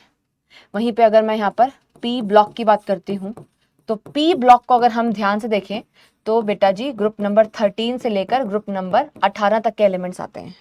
नहीं मानो तो देख लो भाई, 13 यहाँ पर ये 13 से शुरू हो रहा है, ये 12th ग्रुप है, ये हमारा 12वां ग्रुप है, ये 13th है, ये 14th, ये 15th, 16th, 17th and 18th। तो 13 से 18 तक हमारे पास क्या है, पी ब्लॉक है। पी ब्लॉक के बाद बारी आती है डी ब्लॉक की। डी ब्लॉक के अंदर हमने ग्रुप नंबर 3 से लेकर और ग्रुप नंबर 12 तक के एलिमेंट्स को रख रखा है, ठीक है। एफ ब्लॉक की बात करूं तो बेटा जी एफ ब्लॉक के जो एलिमेंट्स थे वो थोड़े से एक्सेप्शनल बिहेवियर शो करते हैं। एफ ब्लॉक के जो एलिमेंट्स है, देखो इनको कहां से निकाला गया है, यहां से, इनको डी ब्लॉक में से ही निकाला गया है, ठीक है। इनको कहां से निकाला गया है, डी ब्लॉक में से ही, क्योंकि प्रॉपर्टीज मैच नहीं हो रही थी, ठीक है। इनकी यहाँ पर लेंथेनम आता है ना। अब लेंथेनम की जो प्रॉपर्टीज है ना, लेंथेनम के बाद ये जो 14 एलिमेंट्स है उनकी प्रॉपर्टी मैच नहीं कर रही थी, ठीक है, उनकी प्रॉपर्टीज मैच नहीं करती। वैसे यहाँ पर एक्टीनियम आता है और एक्टीनियम के बाद के 14 एलिमेंट्स की प्रॉपर्टी मैच नहीं कर रही थी, इस वजह से यहाँ पर हमने इन एलिमेंट्स को बाहर निकाल दिया, ठीक है ना, और अलग से इसका ब्लॉक बना दिया जिसको हम एफ ब्लॉक कहते हैं। एफ ब्लॉक के अंदर ये ऊपर वाली जो सीरीज आपको दिखाई दे रही है, लेंथेनम के बाद वाली जो सीरीज है, लेंथेनम के बाद की जो 14 एलिमेंट्स है, इनको क्या बोला जाता है, इनको लेंथेनॉइड सीरीज कहा जाता है। और नीचे वाली सीरीज को कहा जाता है एक्टिनॉइड सीरीज, क्योंकि ये एक्टिनियम के बाद के 14 एलिमेंट्स हैं जिनकी प्रॉपर्टीज मैच नहीं कर रही थी, ठीक है। तो आई होप आप सभी को क्लियर हो गया है। चलिए जी, इतनी बात क्लियर है, S block, P block, D block and F block. अब एफ ब्लॉक कहाँ पे आता है, देखो एफ ब्लॉक कहाँ से निकाला है हमने, ग्रुप नंबर 3 में से निकाला है, 1 2 एंड 3, ये थर्ड ग्रुप है हमारे पास, है ना। तो कहाँ से निकाला इसको, ग्रुप नंबर 3, इस चीज को भी हम यहाँ पर मेंशन कर लेंगे, ग्रुप नंबर 3 से हमने निकाला है, ठीक है। अब यहाँ पर S P D F blocks आपको समझ में आ गए हैं, है ना। और वहीं पे अगर मैं आपको बताऊं टोटल 18 हमारे पास यहाँ पर क्या है, ग्रुप्स होते हैं, टोटल 18 ग्रुप्स हैं, ठीक है। और इसी के साथ मैंने बोला यार 7 पीरियड्स टोटल हमारे पास कितने हैं, 7 पीरियड्स होते हैं, ठीक है। क्या सभी को क्लियर हो गई है ये दोनों बातें, फटाफट से बताइए, समझ में आ गया सभी को। चलिए अब इसके यार कुछ फीचर्स यहाँ पर हम देखेंगे, कैरेक्टरिस्टिक्स यहाँ पर देखने वाले हैं, ठीक है। अच्छा, अगर तुम चाहो तो मैं इनके नाम भी आपको फटाफट से बता सकती हूँ कि ग्रुप नंबर 1 को हम क्या बोलते हैं, ग्रुप नंबर 1 को हम बोलते हैं अल्कलाइन एलिमेंट्स, ठीक है। और दूसरे ग्रुप नंबर 2 को हम क्या बोलते हैं, अल्कलाइन अर्थ मेटल्स बोलते हैं। अल्कली मेटल्स बोला जाता है इसको अल्कलाइन अर्थ मेटल्स बोला जाता है, ठीक है। और वहीं पे ग्रुप नंबर 13 की अगर मैं बात करूँ तो इसको बोरोन फैमिली, कार्बन फैमिली बोलते हैं। ग्रुप नंबर 14 को, ग्रुप नंबर 15 को नाइट्रोजन फैमिली बोलते हैं। ग्रुप नंबर 16 को ऑक्सीजन फैमिली बोलते हैं। ग्रुप नंबर 17 को हेलोजेंस कहा जाता है, क्योंकि सॉल्ट फॉर्म करते हैं, सोडियम क्लोराइड बनाते हैं। तो सोडियम क्लोराइड क्या है, सॉल्ट है। तो क्लोराइड देखो कहाँ पे प्रेजेंट है, ग्रुप नंबर 17 में, इसलिए इसको क्या बोलते हैं हम, हेलोजेंस कहते हैं। हेलोजेंस मतलब सॉल्ट फॉर्मिंग। वहीं पे ग्रुप नंबर 18 को नोबल गैसेस और इनर्ट गैसेस का नाम भी दिया गया है, ठीक है। तो ये हमने फटाफट से सारे की सारा डिस्क्रिप्शन ऑफ ग्रुप कर लिया है। कुछ कैरेक्टरिस्टिक प्रॉपर्टीज, जिसमें सबसे पहली कैरेक्टरिस्टिक प्रॉपर्टी के ऊपर ध्यान देंगे। यहाँ पर क्या है, देखिए, द हाईली मेटालिक एलिमेंट, जिनकी मेटालिक नेचर बहुत ज्यादा है, are placed on the left side of the periodic table. Periodic table में लेफ्ट साइड पर जो एलिमेंट्स रखे हुए हैं, है ना, वो क्या है, हाईली मेटालिक इन नेचर है। ये वाला बात आपको ध्यान रखनी है, ठीक है। Highly non metallic elements are placed on the right side of the periodic table. जब हम पीरियोडिक टेबल में लेफ्ट टू राइट मूव करते हैं तो हम कहाँ पर पहुंच रहे होते हैं, नॉन मेटालिक करेक्टर हमारे पास वहां पर बढ़ रहा होता है। यानी कि आपके पास राइट साइड पर सारी सारी नॉन मेटल्स प्रेजेंट होती हैं। आप देख भी सकते हो इस चीज को, पीरियोडिक टेबल के अंदर ऑब्जर्व भी कर सकते हो। यहाँ पर देखिए periodic table, potassium, calcium, rubidium, sodium, magnesium, lithium, आपके पास बेरिलियम, ये सारे सारे बहुत अच्छे आपके पास क्या है, मेटल्स हैं, जो कि कहाँ पर प्रेजेंट है, लेफ्ट साइड के अंदर प्रेजेंट है। और वहीं पे अगर आप यहाँ पर देखो यार कि सल्फर है, क्लोरीन है, सेलेनियम है, फॉस्फोरस है, कार्बन है, नाइट्रोजन है, ऑक्सीजन है, they all are non metals. और ये कहाँ पर प्रेजेंट है, हमारे पास हमारे राइट साइड में प्रेजेंट है। इसलिए बोला कि जब हम लेफ्ट टू राइट जाते हैं तो आपके पास नॉन मेटालिक कैरेक्टर बढ़ रहा होता है, और मेटालिक कैरेक्टर क्या हो रहा होता है, डिक्रीज हो रहा होता है। क्लियर है क्या? चलिए, इतनी बात भी सभी को क्लियर हो गई है। तो अगले पॉइंटर के ऊपर चलते हैं। देखिए, the transition elements are accommodated between the metals and the non metals. बीच में हमारे पास क्या प्रेजेंट है, डी ब्लॉक एलिमेंट्स प्रेजेंट है। डी ब्लॉक एलिमेंट्स के थ्रू ही तो ये ट्रांजिशन हो रहा है, ये मेटल, ये नॉन मेटल, ये हमारे पास मेटल से जब हम लेफ्ट टू राइट जाते हैं तो आपके पास नॉन मेटल्स का करेक्टर जो है वो बढ़ता चला जाता है, नॉन मेटालिक करेक्टर बढ़ता चला जा रहा है। तो ये जो ट्रांजिशन, ये जो चेंज आ रहा है वाया डी ब्लॉक आ रहा है, इसी वजह से इसको हम ट्रांजिशन एलिमेंट्स भी बोल देते हैं, ठीक है। क्या बोल देते हैं, डी ब्लॉक। डी ब्लॉक का ही दूसरा नाम क्या हो जाएगा हमारे पास, ट्रांजिशन एलिमेंट्स, ठीक है। The noble gases are placed in the group number 18, और नोबल गैसेस को हमने ग्रुप नंबर 18 के अंदर रख रखा है, जिसको हम इनर्ट गैसेस और जीरो वैलेंसी ग्रुप भी कहते हैं, क्योंकि ऑलरेडी इनका क्या होता है, ऑक्टेट पूरा होता है। आगे चलते हैं। देखिए नेक्स्ट हमारे पास क्या है, फिफ्थ पॉइंट के ऊपर, the element present in the left and the right side of the vertical columns are called normal element. यानी कि जो हमारे एस ब्लॉक के एलिमेंट्स हैं और जो हमारे पी ब्लॉक के एलिमेंट्स हैं, उनको कलेक्टिवली हम नॉर्मल एलिमेंट्स और कई बार मेन ब्लॉक एलिमेंट्स भी कहते हैं। मैं यहाँ पर लिख देती हूँ इस चीज को, एस ब्लॉक प्लस में पी ब्लॉक के जो एलिमेंट्स हैं उनको हम या तो नॉर्मल एलिमेंट बोलेंगे, या तो हम इनको मेन ब्लॉक एलिमेंट कहेंगे, या फिर हम इनको रिप्रेजेंटेटिव एलिमेंट भी कह सकते हैं। रिप्रेजेंटेटिव एलिमेंट भी कह सकते हैं, ये बात आपको ध्यान रखनी है। नॉर्मल एलिमेंट, और देखो यहाँ पर मेंशन भी कर रखा है हमने, या तो नॉर्मल एलिमेंट कहोगे या फिर रिप्रेजेंटेटिव एलिमेंट कहेंगे, क्योंकि ये पूरी की पूरी पीरियोडिक टेबल के स्ट्रक्चर को कहीं ना कहीं रिप्रेजेंट कर रहा है, इसीलिए, ठीक है। The element having complete penultimate shell are called normal element और द रिप्रेजेंटेटिव एलिमेंट। तो पेनल्टीमेट शेल समझ लो एक बार क्या होता है ना। एक हमारे पास होती है यार अल्टीमेट शेल, एक होती है हमारे पास पेनल्टीमेट शेल। अल्टीमेट शेल होती है बिल्कुल लास्ट वाली, पेनल्टीमेट होती है एक पहले वाली शेल क्या है, अगर कंप्लीट है, ठीक है, तो उसको क्या बोलते हैं, पेनल्टीमेट शेल कहते हैं। क्या सभी को क्लियर हो गई बात? चलिए आगे चलते हैं। नेक्स्ट पॉइंटर हमारे पास क्या है, lanthanoids and actinoids are placed outside the main body of the periodic table. Lanthanoids and actinoids यानी कि हम एफ ब्लॉक एलिमेंट्स को main body of the periodic table से बाहर रखते हैं, ठीक है। चलिए नेक्स्ट है, the seventh period is an incomplete period. Seventh period को अगर हम देखें तो क्या माना जाता है, ये इनकम्प्लीट पीरियड माना जाता है। ये कुछ कुछ इंपॉर्टेंट पॉइंटर्स है जो आपको ध्यान रखने हैं, ठीक है। ग्रुप नंबर 1 के एलिमेंट्स को क्या बोलते हैं, अल्कली मेटल्स कहते हैं, जैसे कि मैंने बोला। ग्रुप नंबर 2 को अल्कलाइन अर्थ मेटल्स कहते हैं। ग्रुप नंबर 17 के एलिमेंट्स को हेलोजन कहते हैं। हेलोजन का मतलब होता है सॉल्ट, क्या होता है भाई, सॉल्ट फॉर्मिंग, सॉल्ट फॉर्मिंग, ठीक है। और वहीं पे ग्रुप नंबर 18 को इनर्ट गैसेस और नोबल गैसेस भी हम कहते हैं, और साथ ही साथ क्या बोलते हैं, जीरो वैलेंसी ग्रुप भी कहते हैं, ठीक है जी। चलिए इतनी बात सभी को समझ में आ गई। अब यहाँ पे कुछ और करेक्टरिस्टिक्स के बारे में बात करेंगे। पहला करेक्टरिस्टिक्स देखिए, यहाँ पर पीरियड्स के बारे में डिस्कशन कर रहे हैं, ग्रुप के बारे में हम डिस्कशन कर चुके हैं, ठीक है। First period is the shortest period having the only 2 element. First period की अगर मैं बात करूँ, सबसे छोटा पीरियड है, 2 ही एलिमेंट है, हाइड्रोजन एंड हीलियम। अगर आपने पीरियोडिक टेबल खोल रखा है तो आप देख सकते हो यहाँ पर हाइड्रोजन और यहाँ पर हीलियम लिख रखा है। हाइड्रोजन हमारे पास ग्रुप नंबर 1 का पार्ट है एंड हीलियम हमारे पास ग्रुप नंबर 18 का पार्ट है। 2 ही एलिमेंट यहाँ पर प्रेजेंट है, ठीक है। आगे आइए, the second period is the short period. Second period को हम शॉर्ट पीरियड कहते हैं, दैट कंसिस्ट ऑफ 8 एलिमेंट। यहाँ पर 8 एलिमेंट प्रेजेंट होते हैं। जो थर्ड पीरियड होता है उसको भी हम क्या बोलेंगे, शॉर्ट पीरियड ही कहते हैं, क्योंकि यहाँ पर भी हमारे पास 8 ही एलिमेंट्स प्रेजेंट होते हैं। नेक्स्ट हमारे पास है fourth period is the long period. Fourth period को हम क्या बोलते हैं, लॉन्ग पीरियड कहते हैं, विच कंसिस्ट ऑफ 18 एलिमेंट, जिसके पास क्या होते हैं, 18 एलिमेंट प्रेजेंट हैं, ठीक है। अब इन 18 एलिमेंट्स के अंदर 10 एलिमेंट तो हमारे पास ट्रांजिशन सीरीज के अंदर ही आ जाते हैं। क्या सभी को क्लियर है? नेक्स्ट है fifth period is also the long period, क्योंकि यहाँ पर भी हमारे पास फिफ्थ पीरियड में भी 18 एलिमेंट्स प्रेजेंट होते हैं। पीरियोडिक टेबल को सभी बच्चे खोल करके बैठेंगे, ठीक है, उसमें काउंट करते चले जाएंगे, आपको 18 एलिमेंट्स यहाँ पर दिखने वाले हैं, ठीक है। Sixth period is a very long period, क्योंकि यहाँ पे 32 एलिमेंट प्रेजेंट होते हैं।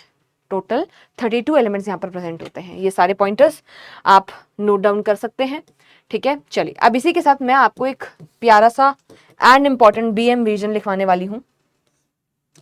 सभी बच्चे नोट डाउन करेंगे। ग्रुप नंबर से अगर हमको कहीं पे ग्रुप नंबर दे रखा है ना, अगर कहीं पे हमको क्या दे रखा है बेटा जी, ग्रुप का नंबर दे रखा है, तो ग्रुप के नंबर से हमें क्या पता चलता है, ग्रुप के नंबर से हमें क्या पता चलता है, ग्रुप के नंबर से हम वैलेंस इलेक्ट्रॉन्स का पता लगा सकते हैं।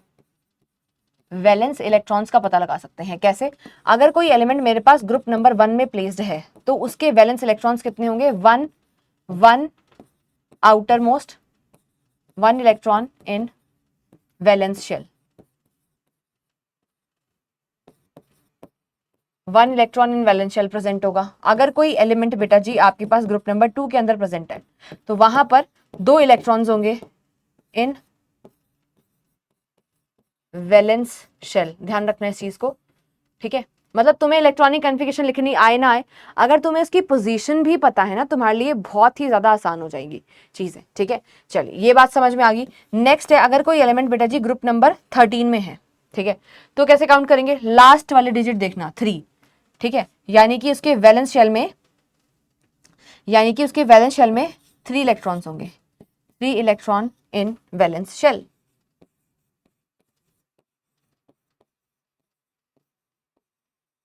ठीक है। वैसे ही अगर कोई एलिमेंट मेरे पास ग्रुप नंबर 17 में रखा है तो 7 यहां से उठाया हमने, यानी कि यहां पर 7 इलेक्ट्रॉन्स होंगे किसमें, इन वैलेंस शेल। आप करके भी देख सकते हो। अगर कोई एलिमेंट ग्रुप नंबर 18 में है तो 8 इलेक्ट्रॉन्स होंगे, कहां पर, वैलेंस शेल के अंदर। ये बहुत ही ज्यादा इंपॉर्टेंट फीचर है हमारी मॉडर्न पीरियोडिक टेबल का। तो ये हमने क्या लिख लिया, हमारा पहला बीएम विजन, ठीक है जी। ग्रुप नंबर के बारे में डिस्कशन हो गया, ठीक है। तो ग्रुप नंबर वैलेंस इलेक्ट्रॉन्स के बारे में बताता है, तो पीरियड का नंबर क्या बताता है भाई हमको, पीरियड के नंबर के बाद से क्या पता चलता है, पीरियड नंबर से हमको पता चलती है number of shells. Yes, number of shells present in an element. मान लो मैं यहां पर फर्स्ट पीरियड की बात कर रही हूं, period number 1, first period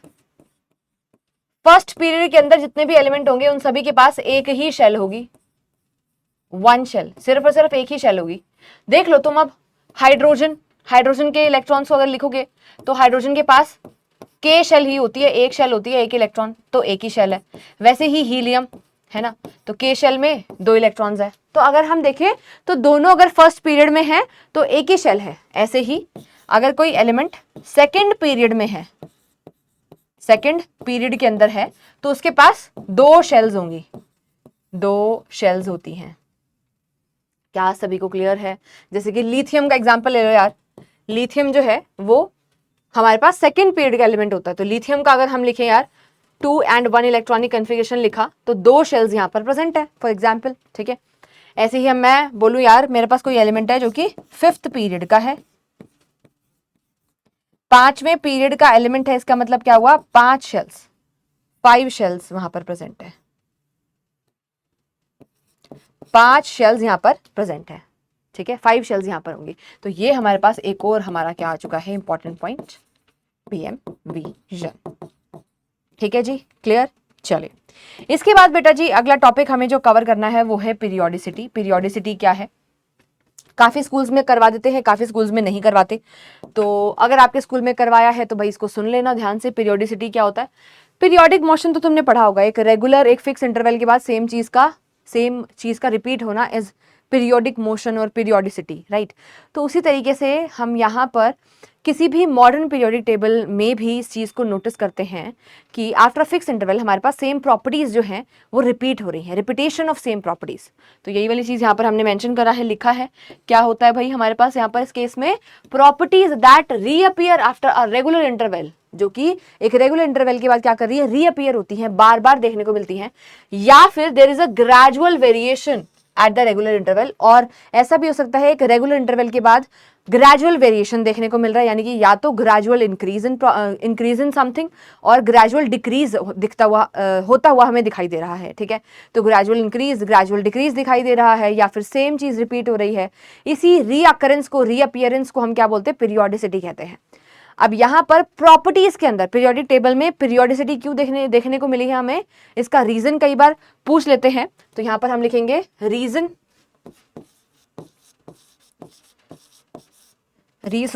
for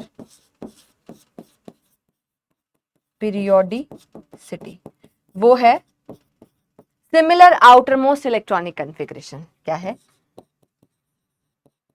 similar outermost electronic configuration।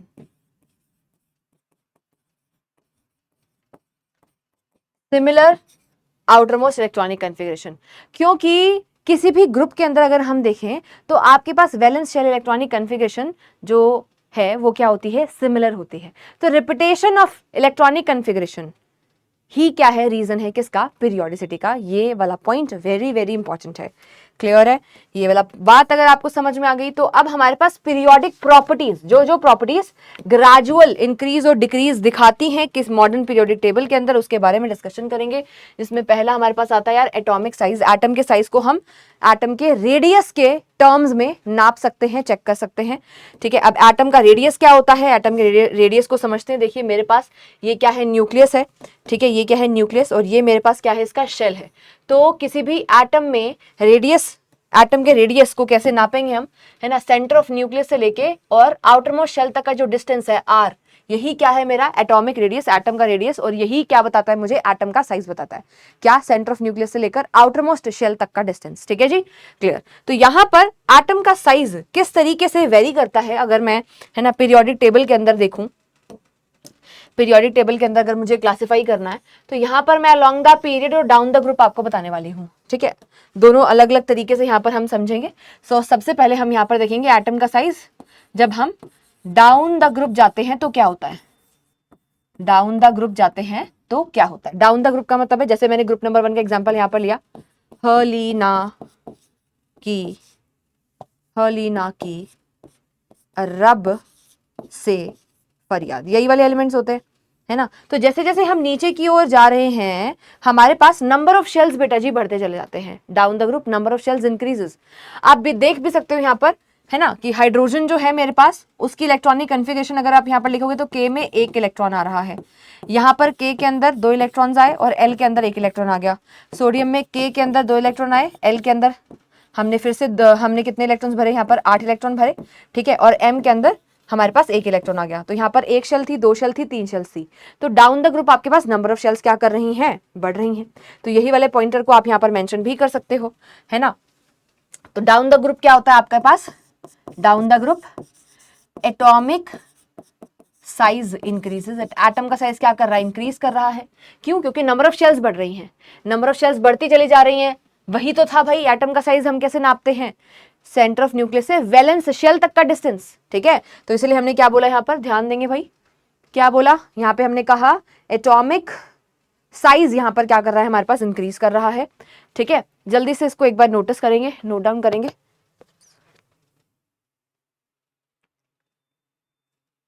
तो भाई यहां पर मैं बोल रही थी एटम का साइज हमारे पास इंक्रीज कर रहा है। क्यों भाई? जब आपके पास नंबर ऑफ शेल बढ़ती चली जाएंगी तो डिस्टेंस भी तो बढ़ता चला जाएगा ना, न्यूक्लियस से वैलेंस शेल तक का। ठीक है, इसलिए हमने बोला atomic size increases due to increase in number of shells, due to increase in number of shells. Clear है? चलिए ये बात समझ में आ गई। अब हम देखेंगे यहाँ पर डाउन द ग्रुप समझ में आ गया हमको। अब हम देखेंगे along the period. Along the period, period के साथ क्या होने वाला है? जब हम लेफ्ट टू राइट जाते हैं उसको बोलते हैं हम अलोंग द पीरियड, है ना। जब हम टेबल में लेफ्ट टू राइट जाते हैं तो हम क्या बोलते हैं कि हम अलोंग द पीरियड मूव कर रहे हैं।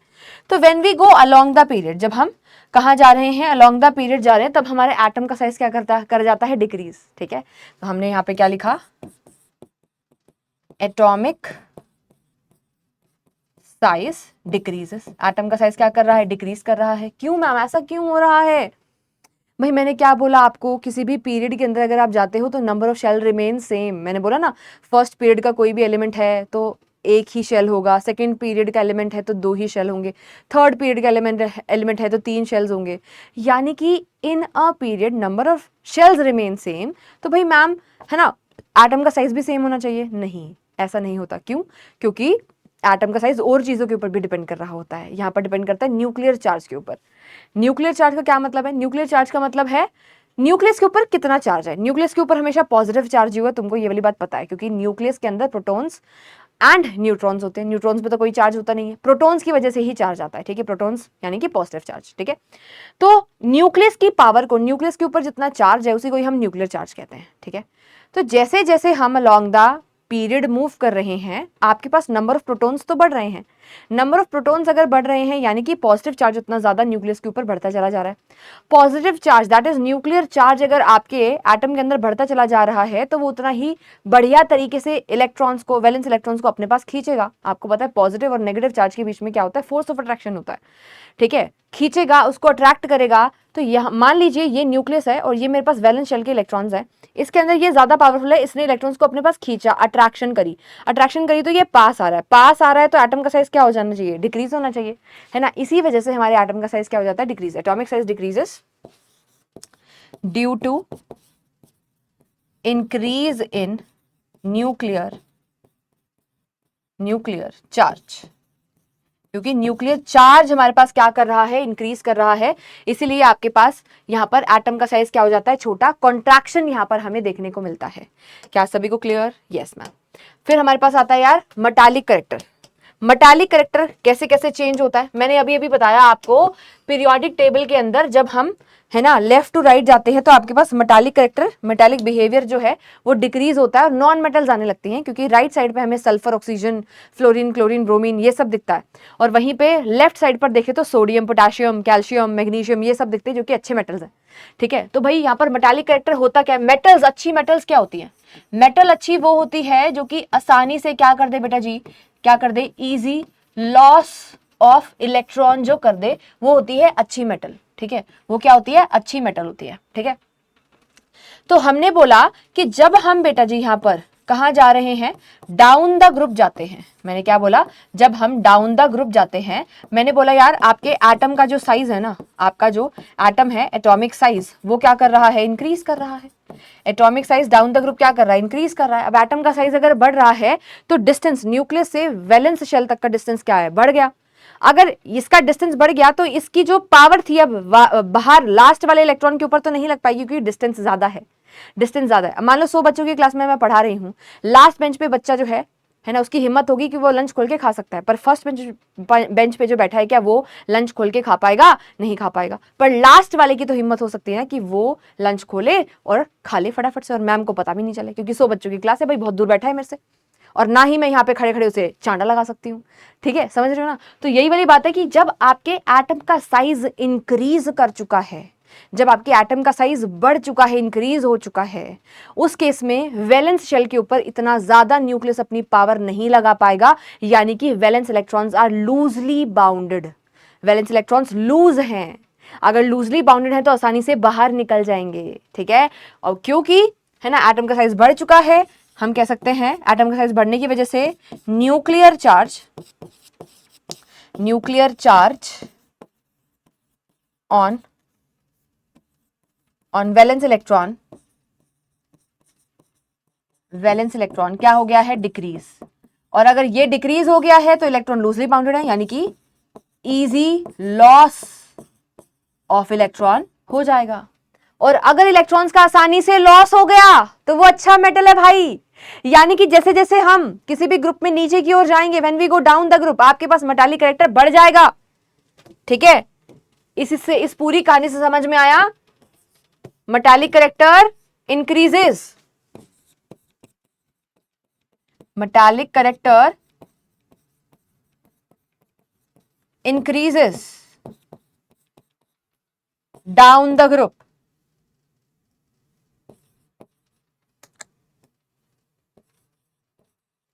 डाउन द ग्रुप आपके पास जो मेटालिक कैरेक्टर है वो क्या कर जाता है, इंक्रीज कर जाता है। Please mark my words.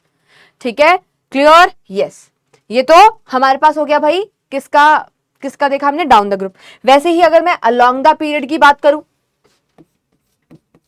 इसी चीज को अगर मैं अलोंग द पीरियड देखूं, अलोंग द पीरियड अगर हम देखें तो आपके पास न्यूक्लियर चार्ज बढ़ रहा है, फोर्स ऑफ अट्रैक्शन बढ़ रहा है। फोर्स ऑफ अट्रैक्शन बढ़ रहा है तो न्यूक्लियस ने वैलेंस इलेक्ट्रॉन्स को पकड़ के रखा हुआ है, तो इजी लॉस ऑफ इलेक्ट्रॉन नहीं हो पाएगा। और अगर इजी लॉस ऑफ इलेक्ट्रॉन नहीं हो पाएगा तो वो अच्छा मेटल नहीं है। तो हम यहां पर क्या लिखेंगे, मेटालिक नेचर, और we can say character decreases when we go down नहीं, along, when we go left to right भी लिख सकते हो और इन अ पीरियड भी लिख सकते हो, एक ही बात है। ठीक है जी, ऐसा क्यों? क्योंकि न्यूक्लियर चार्ज बढ़ रहा है ना, due to increase in nuclear charge.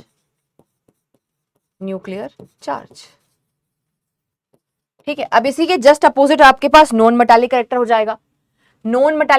इसी के जस्ट अपोजिट हो जाएगा। ठीक है, नॉन मेटालिक कैरेक्टर क्या कहता था, नॉन मेटल्स वो होते हैं जो कि आसानी से गेन ऑफ इलेक्ट्रॉन कर लें। क्या कर लें? इजी गेन ऑफ इलेक्ट्रॉन जो कर ले वो हमारे पास क्या होते हैं, नॉन मेटल्स होते हैं। क्या सभी को क्लियर हुआ? तो जब हम अलोंग द पीरियड जाएंगे, when we go along the period,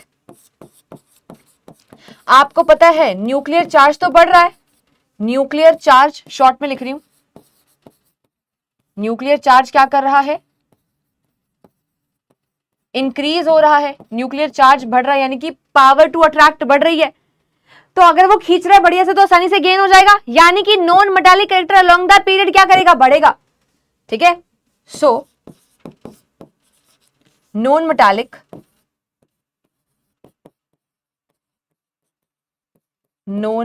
character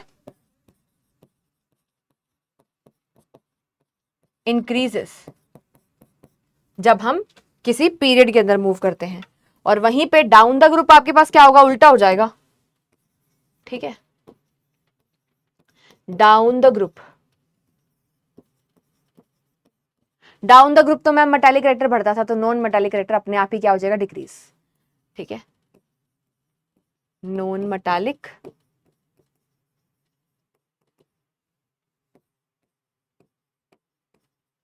character decreases, है ना। क्यों? क्योंकि भाई जैसे जैसे हम किसी भी ग्रुप में नीचे की ओर जाते हैं, आपके पास एटम का साइज बढ़ रहा है, न्यूक्लियर चार्ज डिक्रीज हो रहा है। न्यूक्लियर चार्ज डिक्रीज हो रहा है तो अच्छे से इलेक्ट्रॉन्स को वो पकड़ के नहीं रख पाएगा, यानी कि आसानी से गेन ऑफ इलेक्ट्रॉन पॉसिबल नहीं है। ठीक है, इसलिए आपके पास down the group non metallic character क्या करता है, डिक्रीज करता है।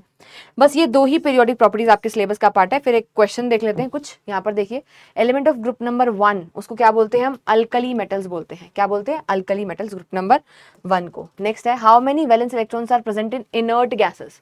इनर्ट गैसेस भाई आपके पास होता है ग्रुप नंबर 18, है ना। ग्रुप नंबर 18 को के 8 को हम उठाएंगे, यानी कि यहाँ पर 8 क्या होते हैं, वैलेंस इलेक्ट्रॉन। अभी अभी बताई थी ट्रिक, ठीक है।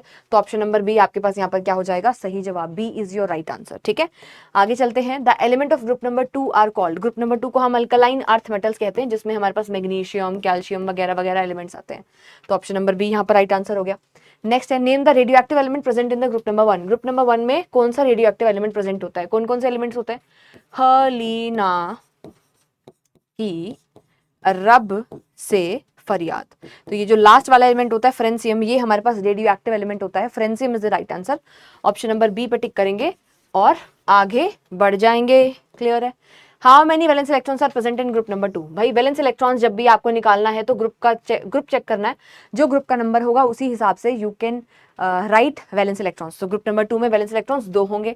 भाई मैग्नीशियम की इलेक्ट्रॉनिक कन्फिगरेशन लिखकर देख लो आप, कैल्शियम की इलेक्ट्रॉनिक कन्फिगरेशन लिख करके देख लीजिए, आपको वैलेंस शेल में 2 ही इलेक्ट्रॉन्स यहाँ पर देखने को मिलेंगे, ठीक है जी। आगे चलते हैं। The element caesium is placed below the rubidium in the periodic table, which metal is more reactive than the caesium. भाई सीजियम के नीचे एक ही एलिमेंट है ना, जो कि क्या है मेरे पास फ्रेंसियम, तो ऊपर से ये रेडियो एक्टिव है, तो भाई काफी ज्यादा रिएक्टिव तो होगा, ये ऑप्शन नंबर सी आपके पास राइट आंसर हो जाएगा, ठीक है।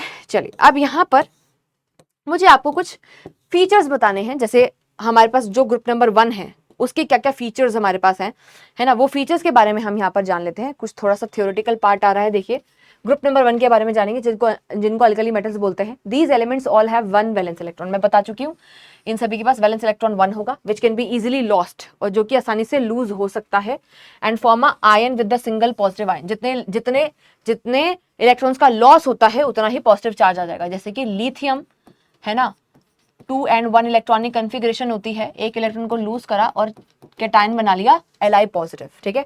नेक्स्ट देखिए, alkali metals are silver coloured, ये कैसे होते हैं, सिल्वर कलर्ड के होते हैं। पर सीजियम की बात करें तो उसमें थोड़ा सा गोल्डन सा कलर हमें देखने को मिलता है, ठीक है। सॉफ्ट होते हैं, लो डेंसिटी मेटल्स होते हैं, काफी ज्यादा अच्छे मेटल्स होते हैं ये। आगे चलिए थर्ड पॉइंट के ऊपर, they have the lowest ionization energy, इनकी जो आयनाइजेशन एनर्जी है वो काफी ज्यादा लो होती है। आयनाइजेशन एनर्जी का क्या मतलब है, ये वैसे तो हम डिटेल में क्लास 10th के अंदर पढ़ेंगे, अभी के लिए इसको ऐसे समझो, आयोनाइजेशन एनर्जी मतलब minimum energy required to remove valence electron, ठीक है। आउटरमोस्ट शेल से इलेक्ट्रॉन को निकालने के लिए जो एनर्जी चाहिए ना, मतलब आयोनाइजेशन, आयन फॉर्मेशन के लिए जो एनर्जी चाहिए है ना, energy required to remove the electron, ठीक है, वो मिनिमम चाहिए in case of your group number 1। क्यों, ऐसा क्यों है, क्योंकि ग्रुप नंबर 1 के अंदर जो है जो आपके पास एलिमेंट होते हैं उनके वैलेंस शेल में एक ही इलेक्ट्रॉन है, ठीक है, और आसानी से वो इलेक्ट्रॉन जो होता है वो लूज हो सकता है, आसानी से इलेक्ट्रॉन क्या हो जाता है, लूज हो जाता है। और जैसे जैसे हम अलोंग द पीरियड मूव करते हैं ग्रुप नंबर 1 से ग्रुप नंबर 17, 18, ठीक है, एंड 15, 16 की साइड पर, तो वैसे वैसे न्यूक्लियर चार्ज भी बढ़ रहा होता है। न्यूक्लियर चार्ज बढ़ता है तो पकड़ के रखता है, होल्डिंग कैपेसिटी बढ़ जाती है ना। न्यूक्लियर चार्ज बढ़ने की वजह से फोर्स ऑफ अट्रैक्शन बढ़ जाता है, जिसकी वजह से पकड़ के रखता है वो उसको और इजीली लॉस नहीं करने देता है। इसलिए ग्रुप नंबर 1 के अंदर आसानी से लॉस हो जाता है। आसानी से लॉस होगा तो कम एनर्जी देनी पड़ेगी, इसलिए बोला लो आयोनाइजेशन एनर्जी, ठीक है, यहाँ पर प्रेजेंट होती है किसी भी, अगर हम दूसरे यहाँ पर सेम पीरियड के दूसरे एलिमेंट के साथ अगर कंपेयर करते हैं तो, ठीक है। आगे देखिए, These are the most active metals, ये काफी ज्यादा एक्टिव मेटल्स होते हैं। Due to their activity they occur natural in the ionic compounds, ionic compounds ये बनाते हैं, ठीक है। नेक्स्ट है हमारे पास फिफ्थ पॉइंट के ऊपर चलते हैं। They are largest, they have largest atomic size, किसी भी रिस्पेक्टिव पीरियड के अंदर इनका एटॉमिक साइज क्या होता है, लार्जेस्ट होता है, क्योंकि जैसे ही हम अलोंग द पीरियड मूव करेंगे आपके एटम का साइज छोटा होता चला जाएगा due to increase in nuclear charge, ठीक है जी। क्लियर, यस मैम, क्लियर हो गया है। अब यहाँ पे ग्रुप नंबर 2 की बात करेंगे, जिसको अल्कलाइन अर्थ मेटल्स बोलते हैं, क्योंकि अर्थ क्रस्ट के ऊपर पाई जाती है। पहला पॉइंट देखिए, unlike the alkali metals the earth metals have the smaller atomic size, इनका साइज थोड़ा सा छोटा हो जाएगा, क्योंकि जैसे जैसे हम अलोंग द पीरियड जाते हैं आपके पास न्यूक्लियर चार्ज बढ़ता चला जाता है, और उतने ज्यादा रिएक्टिव भी नहीं होंगी जितनी अल्कली मेटल्स ये रिएक्टिव होती हैं। होती ये भी रिएक्टिव है, पर कंपेरेटिवली अगर हम कहें तो थोड़ा सा लेस रिएक्टिव होती है। Point number 2, alkaline earth metals are silvery coloured, ये सिल्वर कलर की होती है, सॉफ्ट होती है, लो डेंसिटी मेटल्स होती हैं, ठीक है। आगे चलते हैं, नेक्स्ट प्रॉपर्टी हमारे पास है अल्कलाइन अर्थ मेटल की। थर्ड प्रॉपर्टी क्या है, दीज मेटल्स में ऑल्सो फॉर्म आयनिक, ये आयनिक बॉन्ड का फॉर्मेशन करती है, अदर कंपाउंड्स बनाती है, and have a charge of +2, ये भी लॉस ऑफ इलेक्ट्रॉन आसानी से कर लेती है। जैसे मैग्नीशियम की अगर मैं यहाँ पर बात करूं, ठीक है, 2, 8 एंड 2 इलेक्ट्रॉनिक कन्फिगरेशन है, वैलेंस शेल में 2 इलेक्ट्रॉन्स है, 2 इलेक्ट्रॉन्स को ये लूज करेगा, आसानी से लूज कर देता है, और Mg+2 का यहाँ पर फॉर्मेशन करता है। लॉस ऑफ 2 इलेक्ट्रॉन्स करने के बाद चार्ज इनके ऊपर क्या आ जाता है, +2 आ जाता है, ध्यान रखेंगे इस चीज को।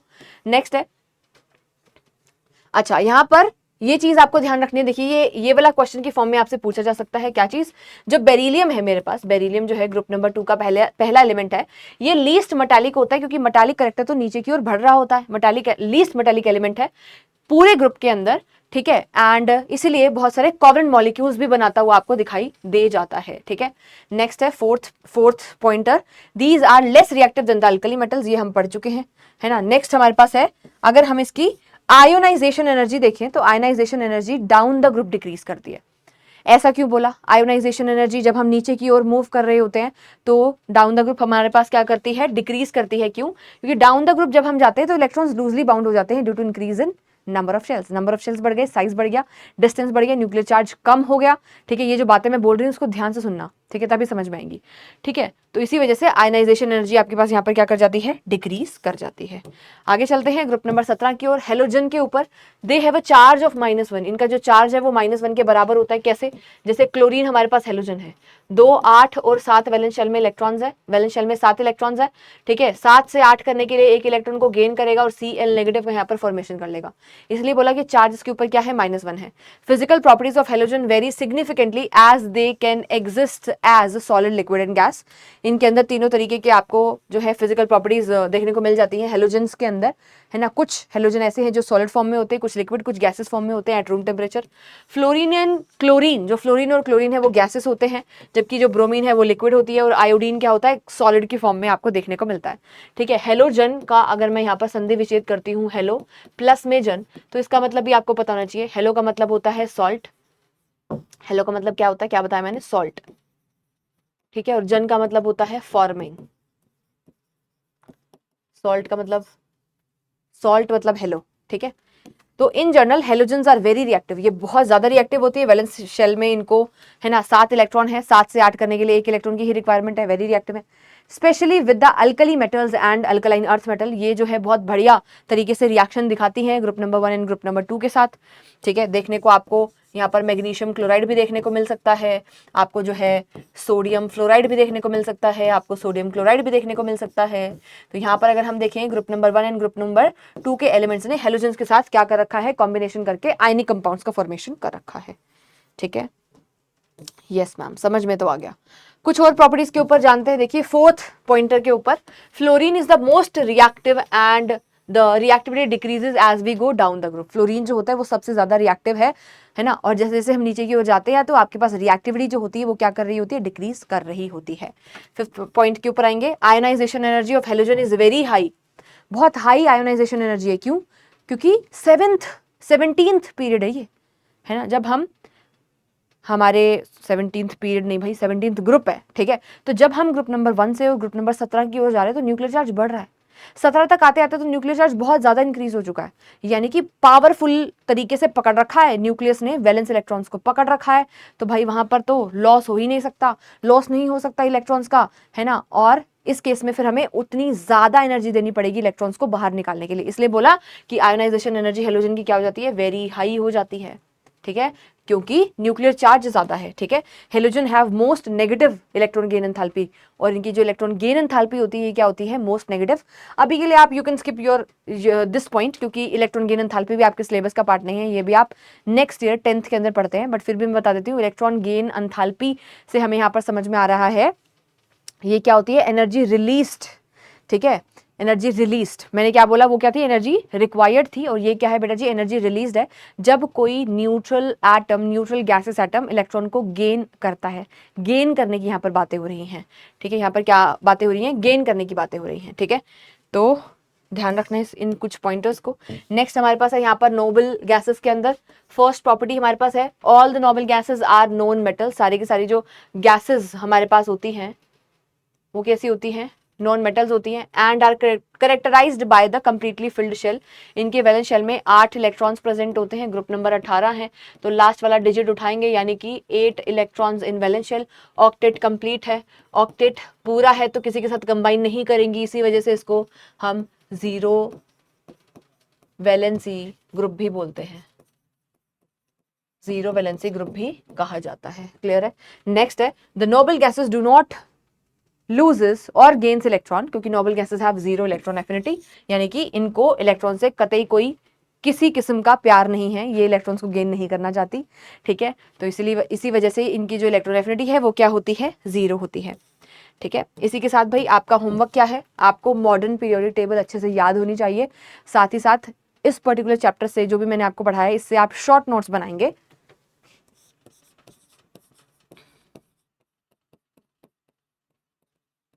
और इस पर्टिकुलर चैप्टर को फिर से इसी लेक्चर से, इसी वीडियो से you can revise it again. Next Sunday जो भी होगा उस संडे को आपको दोबारा से ये वाला लेक्चर देखना है और रिवाइज करना है, और टास्क डन ऐसा लिख करके जाना है कमेंट सेक्शन के अंदर। इसी के साथ हम इस पर्टिकुलर सेशन को यहीं पर एंड करते हैं, ठीक है, और मिलेंगे एक और वन शॉट के अंदर अगली क्लास में। तब तक के लिए अपनी हेल्थ का ध्यान रखिए, keep learning and keep growing. Bye bye everyone.